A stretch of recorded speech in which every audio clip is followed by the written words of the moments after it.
काश अफाक जिंदा होता और यहाँ पर होता तो अपनी आंखों से देखता अपनी सारी जिंदगी के अज़ाब मरहूम अहमद के साथ खत्म होने वाले हैं।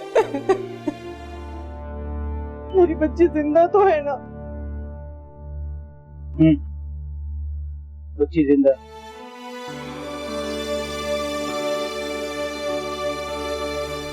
लेकिन फहाम भाई, है तो वो हमारे बाप ही ना।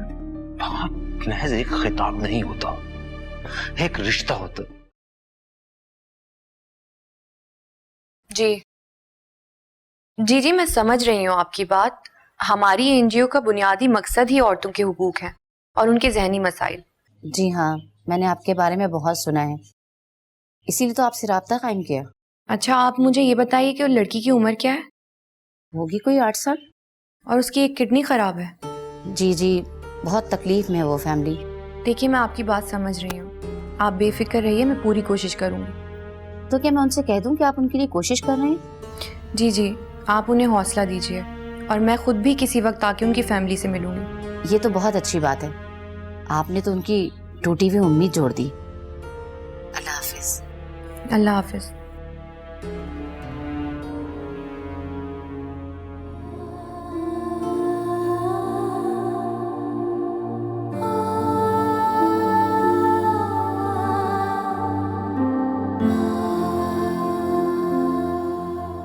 कुछ लोग जिंदगी को कितनी मुश्किलों से जीते हैं।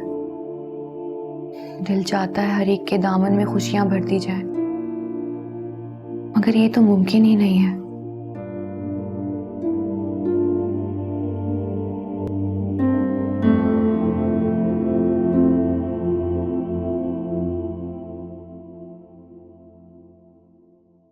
मैं आपको खोने की हिम्मत नहीं रखती, क्योंकि आप मेरे भाई आफाक की मोहब्बत हैं। मैं तुमसे नाराज नहीं हूं मिनाल, मैं तो बस तुम्हें ये समझाना चाहती थी कि बुराई जितनी जल्दी खत्म हो सके उतना ही अच्छा है।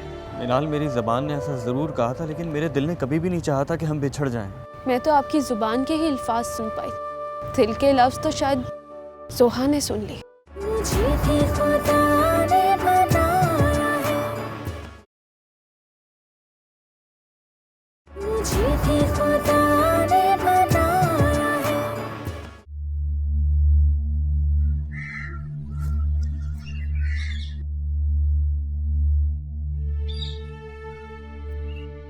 भाभी अभी तक खफा है मुझसे, आप हॉस्पिटल भी नहीं आई। क्यों क्यों आती हॉस्पिटल? बाबा जान के लिए नहीं कह रही, अपने लिए कह रही हूँ। बाबा जान से तो आपको नफरत है, क्या मुझसे भी नफरत हो गई है? नहीं मिनाल, तुमसे क्यों करूंगी नफरत? लेकिन तुमने अच्छा नहीं किया। एक मसला हल होने जा रहा था और तुमने उसे दोबारा जिंदगी दे दी। कौन किसी को आज तक जिंदगी दे सका है? जितनी सांसें हैं उतना तो इंसान जीता है हर हाल में, चाहे कोई इंसान उसे बचाना चाहे या ना चाहे। और मैं बाबा जान को हॉस्पिटल क्यों लेकर गई थी, इसका जवाब मैं आपको दे चुकी हूं। मैं एक बेटे की मोहब्बत में मजबूर हूं। मैं चाहती मैं भी यही हूं कि वो जिंदा ना रहे, बल्कि हर कोई ये चाहता है कि वो जिंदा ना रहे। पर बहुत हमदर्दी आ रही है ना, तो जाके अपने बाबा जान से पूछो कि मेरी बच्ची को कहां छुपा के रखा है। एक मां के साथ ऐसा घिनौना खेल क्यों खेल रहे हैं? तुम कभी नहीं जाकर पूछोगी, ये मैं जानती हूं।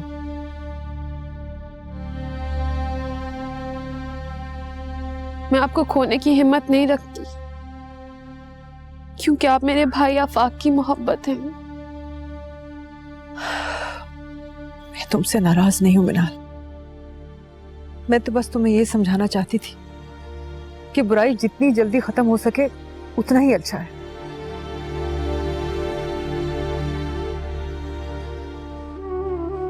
मैं मानती हूँ, पर भाभी आप ये फैसला अल्लाह ताला पर छोड़ दें। और भाभी आप मुझसे मत रूठिए। मुझे ऐसा लगा जैसे मेरे आफाक भाई मुझसे नाराज हो गए। मैं तुमसे नहीं, मैं तो कब से अपनी किस्मत से रूठी हुई हूं, जो ना मुझे चैन से जीने देती है और ना ही मरने देती है। अब दुआ करो कि मुझे मेरी बच्ची मिल जाए, कम से कम मैं चैन से जी तो सकूंगी ना। मैं तो हमेशा से आपके लिए दुआ गो। मैं अल्लाह ताला से दुआ करूंगी कि आपके सारे खोए हुए सुख आपको वापस मिल जाएं। सब सुख कैसे मुमकिन है? लेकिन फिर भी शुक्रिया तुम्हारा। शुक्रिया किस बात का भाभी? मेरे इख्तियार में हो ना तो मैं किस्मत के हाथों से छीन कर आपकी बेटी को ला दूं, पर मैं क्या करूं? मुझसे तो खुद किस्मत ने सब छीना हुआ है। मैं भी अल्लाह ताला से दुआ करूंगी कि वो तुम्हें तुम्हारे सारे सुख लौटा दे।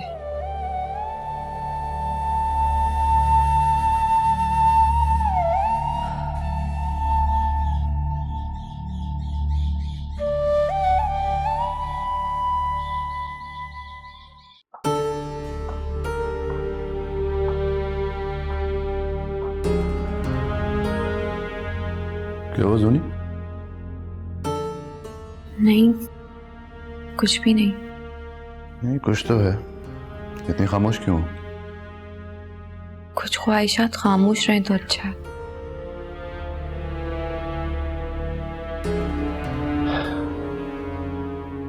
क्या मतलब? कुछ नहीं भाई, क्यों परेशान हो रहे हैं? यूं ही कह दिया। सोनी, देखो मैं तुम्हें बहुत अच्छी तरह जानता हूँ और तुम्हारी खामोशी को भी समझता हूँ। अच्छा, तो फिर बताइए कि मेरी इस खामोशी का क्या मतलब है? सोनी, तुम्हारी ये खामोशी मैं अक्सर देखता हूँ और अच्छी तरह समझता हूँ उसे, लेकिन यार हम कुदरत के फैसलों के आगे मजबूर हैं। लेकिन राफे, मैंने कभी आपसे शिकवा तो नहीं किया ना? क्या करें, हम एक दूसरे से किस्मत का शिकवा भी नहीं कर सकते। कभी कभी बहुत कमी महसूस होती है जब मैं उन माओं को देखती हूँ जो अपने बच्चों को अपनी आगोश में लिए बैठी होती हैं। बहुत रश्क आता है उन पर। तुम्हें क्या लगता है मैं नहीं मिस करता उसे? मैं नहीं याद करता? करता हूँ, बहुत करता हूँ, लेकिन बस फिर उसे किस्मत का फैसला समझ के सब्र कर लेता हूँ। हमारी किस्मत भी कैसी है ना राफे, कुदरत ने एक बच्ची दी और वो भी वापस ले ली। ली नहीं जोनी, वो ईमान की अमानत थी हमारे पास। हाँ, वो अमानत तो थी, मगर अमानत सही हकदार के पास नहीं पहुंची। मुझे इस बात का दुख है। सही कह रही हो। ईमान बेचारी पता नहीं कहां कहां दर बदर भटक रही है। उसे तो ये भी नहीं पता कि उसकी बच्ची जिंदा भी है या। राफे, आप प्लीज इंस्पेक्टर कबीर से जाकर मिलें और उनसे कहें कि वो उस बच्ची को बाजियाब करवाए उस शैतान से। प्लीज कुछ करें। ओके, मिलूंगा मैं। Okay, thank you.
फहाम, आ गए आप? मिनाल नहीं आई आपके साथ? नहीं, नहीं आई वो। क्यों? आपने उसे समझाया नहीं? समझाया था, लेकिन वो नहीं मानी। पापा जान की संगला मोहब्बत में पिस रही हो। वो भी क्या करे, औलाद होने के नाते अपनी मोहब्बत के हाथों मजबूर है। जिस शख्स के लिए आंसू बहा रही है ना, उसे कुछ हासिल होने वाला नहीं है वहां से। अपने ही आंसुओं में खुद बह जाएगी वो। अल्लाह रहम करेगा।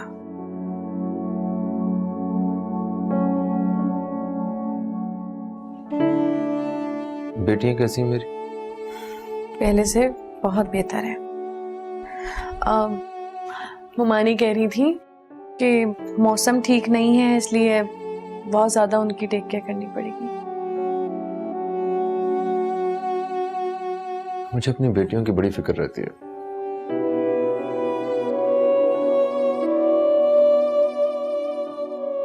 और इफ्रा की स्कूलिंग भी स्टार्ट होने वाली है। बस एक दफा ये मामला ठीक हो जाए। अल्लाह करे कि सब कुछ जल्दी ठीक हो जाए। अम्मा जान कहाँ है? हॉस्पिटल में है वो भी। वो भी तो एक शौहर परस्त औरत है, उस बेवफा शख्स के इर्द गिर्द घूम रही है, जो एक शौहर तो है मगर अपने मर्तबे पे नहीं है। अम्मा जान ने भी बहुत दुख झेले और अभी तक अपने शौहर का दामन पकड़े उनके साथ खड़ी हैं। तो क्या करती वो? इस बुढ़ापे में कोई फैसला ले लेती? नहीं, मेरा ये मतलब नहीं था। मैं सिर्फ इतना कहना चाह रही हूँ कि अम्मा जान जितना बाबा जान के करीब रहेंगी उतना ही दुखी रहेंगी, क्योंकि बाबा जान ना कभी मिनाल को वो मोहब्बत दे सकते हैं जो एक बाप अपनी बेटी को देता है, और ना ही अम्मा जान को वो इज्जत जो एक शौहर अपनी बीवी को देता है।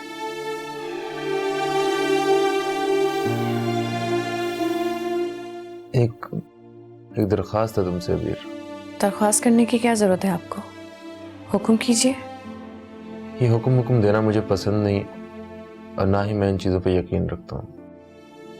बस इतनी सी बात है कि इस घर को संभालने में तुमने जो अपना किरदार अदा किया है, उस किरदार को हमेशा कायम रखना। मैं तुम्हारे बगैर जिंदगी नहीं गुजार सकता अबीर। यही बात तो मैं आपसे कहना चाहती थी कि आप कभी भी मेरा साथ मत छोड़िएगा, चाहे कितना भी बुरा वक्त आ जाए।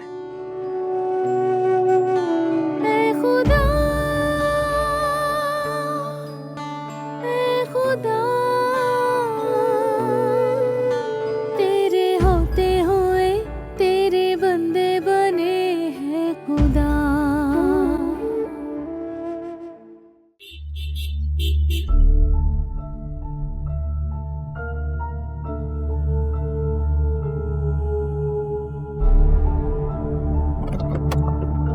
मिनाल, मिनाल, क्या हम बात कर सकते हैं? अब क्या बात रह गई है करने के लिए? क्या फिर आप मुझे और जलील करना चाहते हैं? एक मिनट मिनाल, मिनाल क्या मुंह फेर लेने से ताल्लुक खत्म हो जाएगा? जो कुछ हमारे दरमियान है, अगर आप इसे ताल्लुक कहते हैं तो मैं आपकी गलतफहमी दूर कर देती हूँ। इसे ताल्लुक नहीं बल्कि ताल्लुक का गुमान कहते हैं, जो शायद मुझे कभी था। मिनाल, रिश्तों में बदगुमानियां आ ही जाती हैं, लेकिन रिश्ते इस तरह तोड़कर तो नहीं फेंक दिए जाते। रिश्ता तोड़कर मैंने फेंका? मिनाल, मुझे बदगुमानी में डाला गया था। मैंने तुम्हें बहुत सच्चाई से चाहा था। फिर तो शायद सलमान आप चाहत के मायने नहीं समझते, या फिर बदगुमानी के। समझता हूँ, सब समझता हूँ, लेकिन दरमियान में जोहा। हमारे दरमियान जोहा? यही तो मैं आपको समझाना चाह रही हूँ सलमान। सच्ची मोहब्बत के बीच में भी सिर्फ मोहब्बत ही होती है, नफरत नहीं आ जाती। और चाहने वालों के बीच में अगर नफरत आ जाए तो इसका मतलब उनके बीच में कुछ था ही नहीं, वो जगह खाली थी किसी के लिए भी, वहां कोई भी आ सकता था। मिनाल, क्या तुम्हें याद नहीं कि कि हमने एक साथ मोहब्बत में वक्त गुजारा। हम एक दूसरे की खामियां नहीं ढूंढते थे। ये बात अपने दिल से पूछिए कि मैंने आप में हमेशा से क्या ढूंढा। अपने लिए मोहब्बत और उस मोहब्बत का एतबार। हाँ तो वो एतबार दिया तो है मैंने तुम्हें। वो ताल्लुक, हमारा मुकद्दस रिश्ता। और उस मुकद्दस रिश्ते को तोड़ने की धमकी किसने दी थी? ऐसे नहीं होता सलमान। मैं मानती हूँ कि मैंने ये दुनिया ज्यादा नहीं देखी, लेकिन समझी बहुत है। चाहने वालों की जुबान पर भूले से भी बिछड़ने के अल्फाज नहीं आते, लेकिन आपके आ गए थे। मिनाल, मेरी जबान ने ऐसा जरूर कहा था, लेकिन मेरे दिल ने कभी भी नहीं चाहा था कि हम बिछड़ जाएं। कि मैं क्या करूं सलमान, मैं तो आपकी जुबान के ही अल्फाज सुन पाई। दिल के लफ्ज तो शायद जोहा ने सुन लिए। अब अगर जोहा का नाम तुम्हारी जुबान पर आ ही गया, मुझे कुछ कहने का मौका दोगी? अभी नहीं, मैं बाबा जान को देखने के लिए जा रही हूँ। फिर कभी। फिर कभी नहीं मिनाल।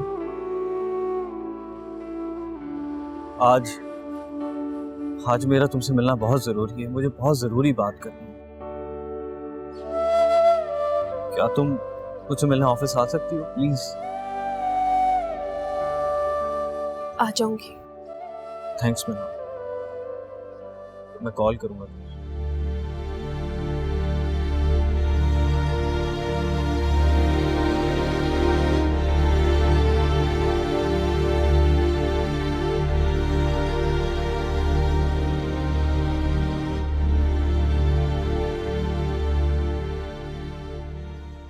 सब माँ बाप अपनी औलाद से मोहब्बत नहीं करते ना। मामा जान ने तो बचपन से ही हमारा बहुत ख्याल रखा है। मैंने बताया था कि मैं इनकी बेटी हूँ। मैं समझी नहीं। समझेगी भी नहीं। क्योंकि मैं एक पुलिस वाला हूँ। तो ठीक है, उसके खिलाफ मैं सारे इल्जाम वापस लेती हूँ। फिर तो आप उसे छोड़ सकते हैं ना। मुझे भी खुदा ने बनाया है, मुझे भी खुदा ने बनाया है। जी ममानी, आप उसे सिरप पिला दें, वो बेहतर हो जाएगी। हाँ हाँ, परेशान होने की ज़रूरत नहीं है। हमने डॉक्टर से बात की थी तो उन्होंने भी यही कहा था कि मौसम ऐसा चल रहा है तो थोड़ी सी तबीयत ऊंच नीच हो जाती है। आप घबराएं नहीं। ठीक है, अगर कोई बात हो तो मुझे फ़ौरन फ़ोन करके बता दीजिएगा। मैं और फ़हाम अभी यहीं पर ही हैं। अल्लाह हाफ़िज़। ये देखो, मैं ब्रिया और इफ्रा के लिए क्या लेके आया हूँ। क्या फ़हाम, आप कुछ ना कुछ उनके लिए लेकर आते ही रहते। क्या ज़रूरत थी आपको फजूल खर्ची करने की? औलाद की खुशी के लिए ना तो ख्वाहिशों की कोई लिमिट होती है और ना ही कीमत का डर होता है। जब देखें आप कुछ ना कुछ उनके लिए लाते रहते हैं। मैं कभी कभी ये सोचती हूँ कि आप अपनी औलादों से इतना प्यार क्यों करते हैं। मेरा ख्याल है कि सभी माँ बाप करते हैं।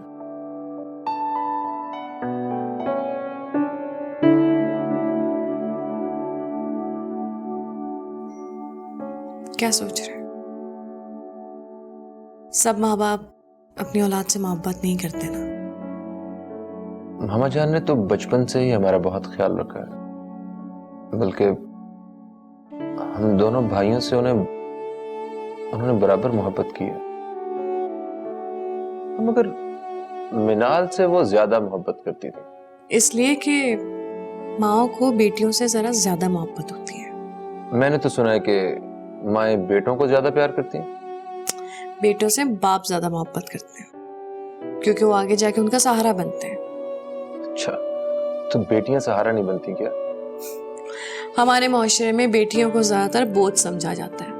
नहीं तो मैं तो उन्हें बोझ नहीं समझता, मैं तो सहारा समझता हूँ। उनके मासूम चेहरों में मुझे जिंदगी नजर आती है। इसलिए कि आपकी बात और है।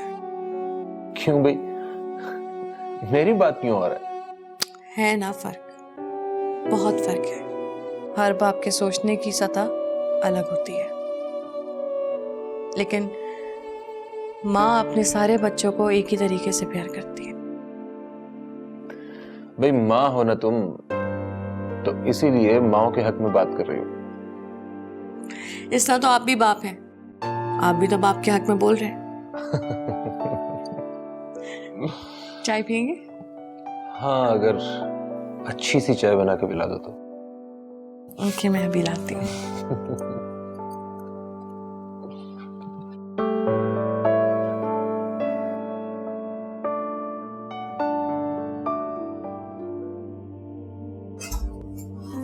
एक्सक्यूज मी डॉक्टर जी, मैंने ये बिल्स पे कर दिए हैं।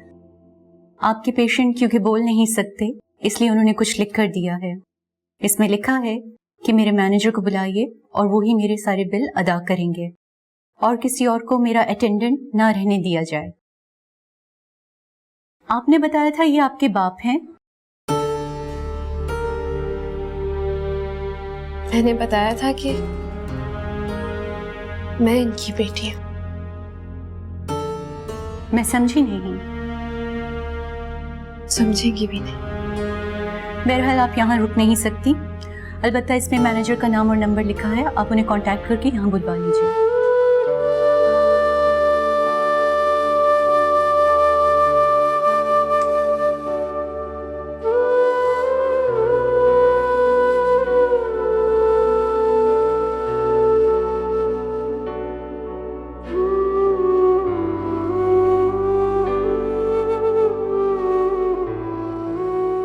नर्स आप यहीं रहेंगी और इनका ख्याल रखेंगे, ठीक है? ठीक है।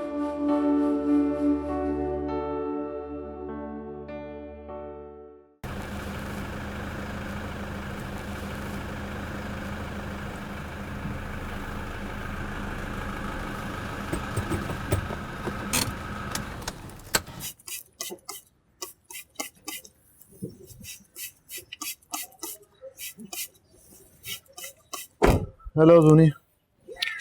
हेलो, आ गए आप? क्या बना मरगूब अहमद का? बनना क्या? ढीठ इंसान जिंदगी मौत से लड़ रहा है लेकिन अपनी किसी औलाद को अपने करीब नहीं आने दे रहा। अच्छा, यार देखा जाए ना, मरगूब अहमद को हर रिश्ता इतना प्योर, इतना सच्चा मिला है ना, लेकिन कितना बदनसीब इंसान है ये। एक एक करके सब रिश्तों को ठुकरा दिया इसने। हाँ, बेटे कितने ताबेदार हैं, बेटी जान छिड़कने वाली और वफादार बीवी, मगर दौलत के घुमंड ने उसे कभी अपने रिश्तों के करीब नहीं आने दिया। अरे हाँ, ईमान का केस उलझता जा रहा है यार। वो साबिर कुछ बोल ही नहीं रहा, सारे हथकंडे इस्तेमाल कर लिए पुलिस ने। मरगूब अहमद की किस्मत देखें, उसके मुलाजिम भी कितने वफादार हैं। अरे वो मुलाजिम थोड़ी है उसका, किराए का गुंडा है, पैसे लेके जुर्म करता है उसके लिए। अब क्या होगा राफे? होना क्या है? इंस्पेक्टर कबीर से बात की है मैंने, वो भी उसके साबिर के एतराफ जुर्म का इंतजार कर रहा है। देखते हैं, नजर फ्रेश हो जाता। हाँ,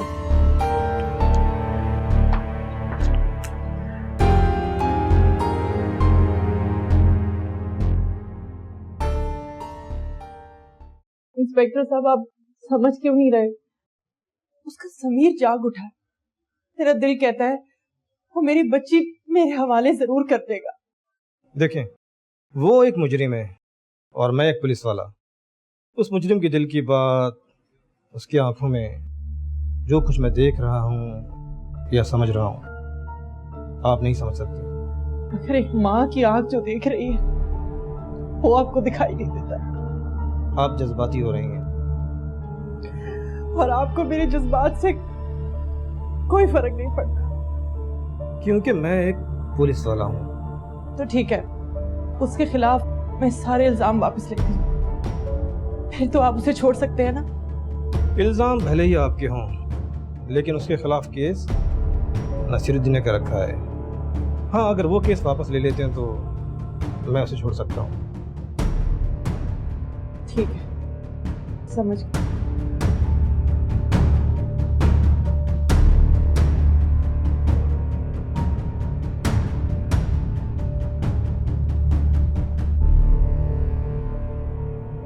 हाँ हेलो जी, कहाँ हैं आप? मुझसे जल्दी मिलें। एक बहुत अहम जिम्मेदारी है जो सिर्फ आप ही निभा सकते हैं। ओके।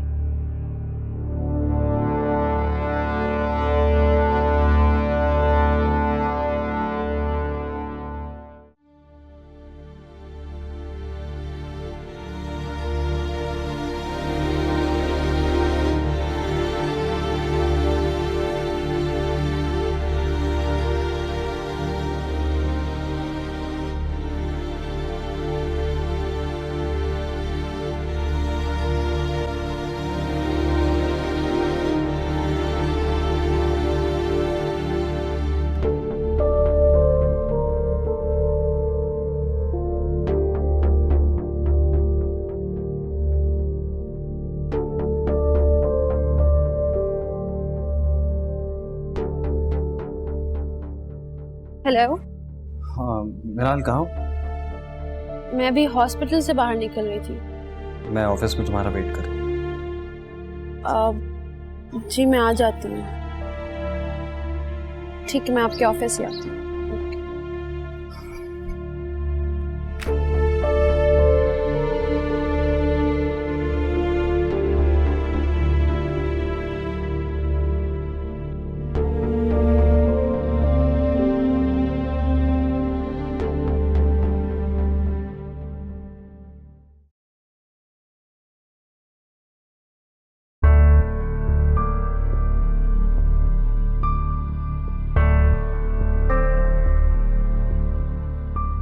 अबीर।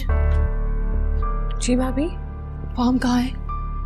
फार्म तो कहीं बाहर गए हैं, लेकिन बता के नहीं गए कहाँ जा रहे। क्यों, कोई काम था? हाँ, बात यह है कि एक हल निकल आया है। इंस्पेक्टर कबीर ने कहा है कि वो मेरे कहने पर साबिर को आज़ाद नहीं कर सकता, क्योंकि नसीरुद्दीन अंकल ने उस पर यह केस किया है। सारे इल्ज़ामात भी उन्हीं के लगाए हुए हैं, और अगर वो ये केस वापस ले लेंगे तो तभी साबिर आज़ाद हो सकता है। लेकिन भाभी आप ऐसा क्यों चाहती हैं? अबीर, साबिर ने मुझसे वादा किया है कि अगर मैं उसे आज़ाद करवा दूंगी तो वो मेरी बच्ची मुझे वापस दिला देगा, वरना वो मुझे कभी उसका पता नहीं बताएगा। वो सब तो ठीक है भाभी, पर ये भी तो हो सकता है कि वो अपनी आज़ादी के लिए झूठ बोल रहा हो। कुछ भी हो, मैं ये सब कुछ अपनी बेटी के लिए कर रही हूँ। तुम फाहम से कहना कि वो नसीरुद्दीन अंकल से बात करें, क्योंकि मेरी बात वो नहीं सुनेंगे। लेकिन फाहम क्या बात करेंगे उनसे? यही कि वो केस वापस ले लें, और ये उनका एहसान होगा मुझ पर। अबीर, तुम भी मुझ पर एहसान करो। मैं पहले ही बहुत तड़प चुकी हूँ। ठीक है भाभी, मैं अभी फोन करती हूँ फाहम से और बात करती हूँ।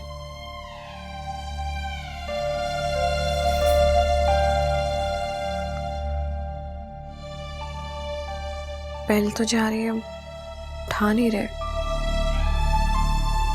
ऐसा करती हूँ, मैं खुद नसीरुद्दीन अंकल के पास जाती हूँ, उन्हें मनाने की कोशिश करती हूँ, शायद वो मान जाए। फाहम आए तो प्लीज तुम उसे बता देना। जी।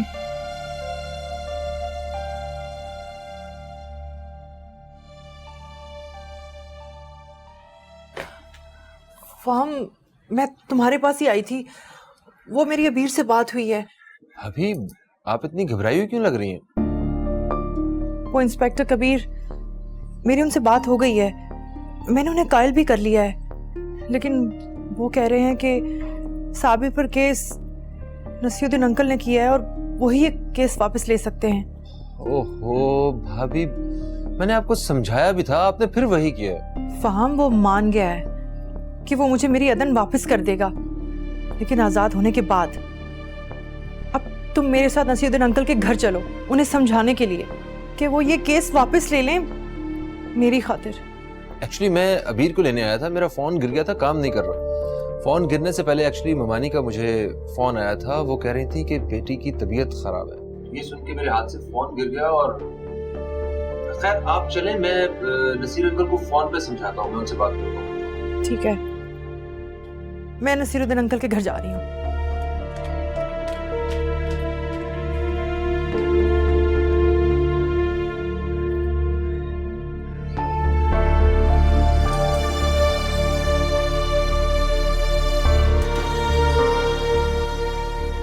फहाम, कहाँ रह गए थे आप? कितनी देर से मैं आपको कॉल्स कर रही हूँ, आप फोन क्यों नहीं उठा रहे थे? अभी ईमान भाभी? हाँ मालूम है मुझे बाहर मिल गई थी वो। पता नहीं, मुझे तो लग रहा है कि बहुत कुछ गलत होने वाला है। ईमान भाभी को कौन समझाए, अब किसी की बात सुनने को वो तैयार ही नहीं है। खैर देखो क्या होता। मैं रास्ते में था तो मुझे ममानी का फोन आया था, वो बता रही थी कि बरिया की तबीयत ठीक नहीं है, उसे फिर से बुखार हो गया, उसे डॉक्टर के यहाँ लेके जाना है। फिर से बुखार हो गया? मेरे तो समझ में नहीं आ रहा है बार बार बुखार क्यों हो रहा है। अब अगर आप मुझे फोन पे बता देते तो मैं हो ही आती ना घर से। ममानी से जब बात कर रहा था तो हाथ से मेरा फोन गिर गया था। खैर मुझे समझ नहीं आ रही थी, मैं सीधा यहीं चला आया। अभी डॉक्टर के पास जा रहे हैं, वापसी में फोन ठीक करवा लेंगे। लेकिन ईमान भाभी? हाँ वो सब मुझे पता है।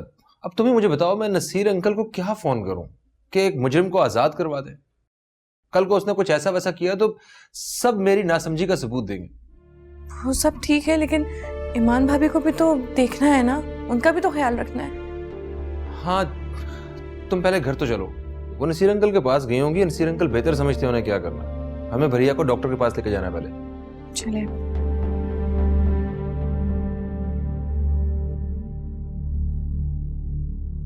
तुम्हारी जिंदगी में ऐसा कोई शख्स आया है मेरे अलावा?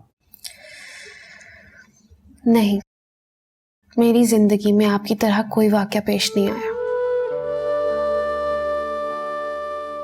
एक ही शख्स का दुख बहुत था। मैंने तुम्हें बहुत दुख दिया है मिनाल। मुझे भी खुदा ने बनाया है, मुझे भी खुदा ने बनाया है।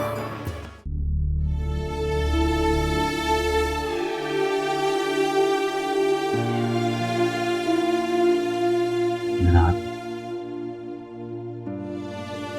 तुम्हारे आने का बहुत शुक्रिया।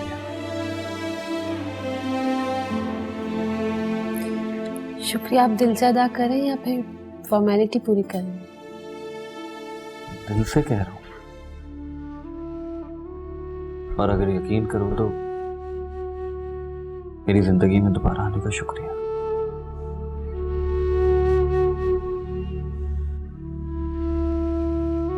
सलमान, आप एतबार भी बहुत जल्दी करते हैं और बेतबारी भी आपको बहुत जल्दी होती है ना?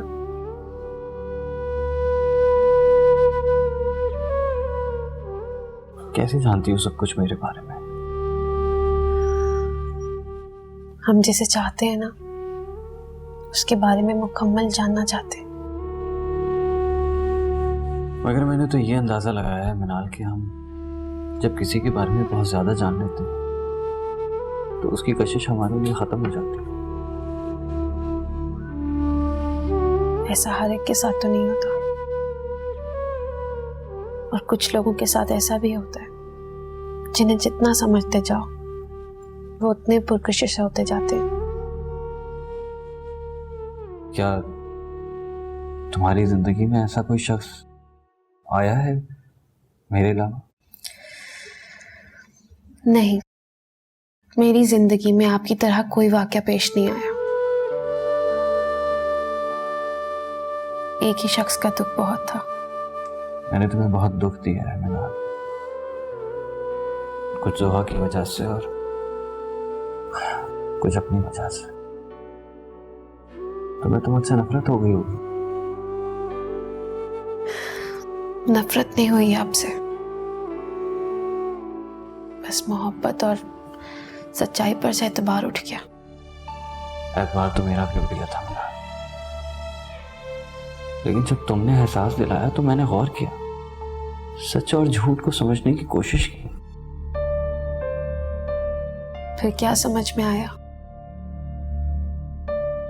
समझ में आया कि मोहब्बत वो नहीं जो नजर आती है, बल्कि मोहब्बत वो है जो महसूस होती है, जैसे तुम्हारी मोहब्बत। क्या सोच रही हो? एतबार नहीं आ रहा। सलमान, मुझे इन दिनों इतने दुख मिले हैं कि अब कोई सुख मिलता भी है तो मुझे यकीन नहीं आता।